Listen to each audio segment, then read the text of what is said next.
in the WIS kitchen because Raven Hollywood Johnson and Anna Siu, the lead dietitian for Team Rewind, is showing us how you can eat good but stay healthy at the same time as we're bringing awareness to type 2 diabetes here in South Carolina. That's right. So Anna, you have a great recipe for the green bean casserole. We're going to try and show it on air, but we'll definitely post it on our Facebook pages and on WISTV.com as well. So talk us through it. Yes, absolutely. So this is a very, very simple recipe. I always say, even though I'm a dietitian, I'm not a chef. Okay.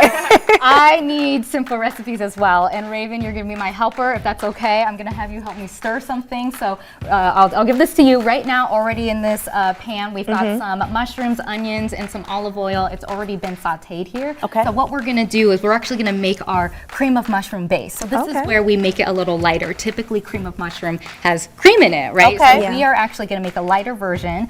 So first, we're going to start out adding in, this is just a tablespoon and a half of white flour. So go ahead, Raven, do your mixing. Stir it up. Make it up like you do on the Yeah, there we go. There we go. Excellent. So we're putting that flour in first. That's just basically the base for our cream of mushroom. And then essentially what we're going to do next is we're adding in 2% milk and chicken broth. And this is how we cut some of the calories instead of using full-on cream.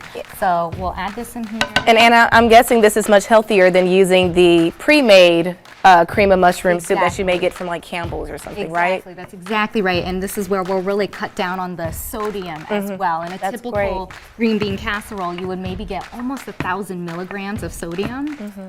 This you can cut down to below 300 milligrams. That's great. My husband has to really watch his sodium. And so, you know, with high blood pressure, and it's hereditary. You know what I mean? He's a military guy, pretty healthy, but sodium is one of those things that he really has to watch on a daily basis. Absolutely. Yeah. So this is one way to do it. And what I put in some 2% milk, unsalted chicken stock, and then some dry sherry in there. Okay. So Raven, you're doing fantastic with your mix. Yes. You look like a pro, Raven. Yeah, you look like a pro. And now we're gonna do our breadcrumb top. So Judy, you want to help me out here? Yeah, sure. Yeah, so we're actually gonna use this. Oh, we're doing this. You're gonna give me specifics. That mixing bowl right there. All right, right so here. So that's 2 slices of whole wheat bread that's just been put in the food processor. Okay. The breadcrumbs. And then what? And then right there, Judy, those 4 black ramekins. Okay, just put all these in? Yep, all those in. So we've got some parsley in there. Yeah. We've got a little bit of olive oil. Yeah. Some 2 tablespoons of Parmesan cheese. Nice. And then some minced raw garlic in there. So just give that a good stir. That's going to be our topping here. And when you think about a green bean casserole, what do you typically think of as the top? The crunchiness, the breadcrumbs, right? The crunchiness. Yeah. What typically is on it is fried fried onions, right? yes. That's typically the topping. So this is, again, how we're making it lighter. Okay. So instead of fried onions, this is where the whole wheat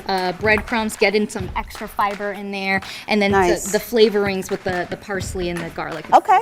Good. Perfect. So this looks fantastic, and so great stir in there. How's it smelling so far? It smells good. Okay. Yeah. I like the fresh ingredient. There you go. There you go. So this is simmering right now. So what we're just gonna turn off the stove. Okay. And then now we're gonna season it. So Okay. we've got some more Parmesan cheese. I like By the way, Parmesan cheese. Parmesan cheese is actually one of the cheeses that is lower in calories. Okay. So this is, again, another way to make it lighter. So we'll put some parm in there. And Raven, you go stirring.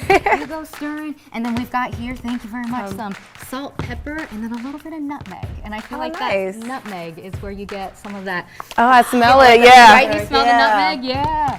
Okay. Starting to smell like Thanksgiving around here. It is. It is. Okay. And then our very last steps, we're just kind of gonna compile everything together. So we've got our green beans over here. All right, I'm gonna hand the green beans to you and Billy, so y'all can toss those in, and then I'll toss Billy, those on the top. Sure. Now, are these fresh green beans, frozen? These are fresh green beans. You certainly could use just frozen. Put them in. Yeah, you just throw them in there. Okay. And these have been blanched, but you can steam them, and as a time hack, you can actually put them in the microwave. Let's say you're running low on time, family's driving you crazy. You can literally put green beans in a microwave safe bowl, a little bit of water. Raven, that's right up our alley. We were just talking about how we love to use the microwave, right? Green beans, right? Perfect. So that's mixing together. And go ahead, give it a real stir, Raven. Mix it all together. Perfect. And the very, very top, Judy, you've got the breadcrumb mixture, so you can just put that on top.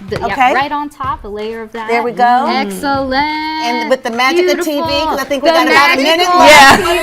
What's our final product look like, Anna?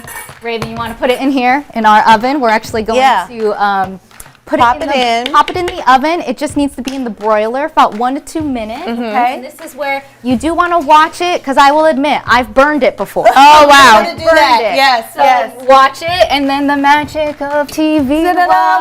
Oh, great. Oh. There you go. Look at Chef Raven. Chef Raven. All right, Chef Raven, you better do it, girl. Yeah. Yes. So many hidden talents. See? Look at that. Oh, that looks good. That Got our green looks bean casserole. delicious. Yes. Wow. We're going to bring our taste testers in here. Yeah. I want to make sure before we run out of time too, Anna, because you had some great tips for us for your Thanksgiving plate about protein, veggies, and starches on here. Give us the Absolutely. rule of thumb to follow. So I will say this is kind of a starter plate. You Yeah, certainly of can course. kind of got to roost it up a little bit. But Right. certainly a quarter plate of the protein is what we recommend. Protein is filling. So if you're watching your calories, protein is filling, but also fiber is filling as well. Yeah. So if you can have half your plate be vegetables, and then you can save a quarter of your plate for kind of the more indulgent stuff or the more starchy things. Yeah. Here in our green bean casserole, we have veggies, but we also have starch as well. So we can fill up our plate here Fill up with our green bean casserole. Oh, that's nice. So that's Good an easy portion. formula to remember. Yeah. Half of your plate veggies, and then a quarter protein and a quarter Starch or kind of more indulgent or more things. indulgent Yeah, things. exactly. Just a quarter of the plate Yeah. for that. Y'all, Thanksgiving is only one day. One day. One day. It's not 4 days. It's not right? It's not the day It's a after? one-day holiday. Okay, Yeah. So okay. if anything, remember that. Okay. One day. Thanksgiving is one day. Enjoy your Thanksgiving.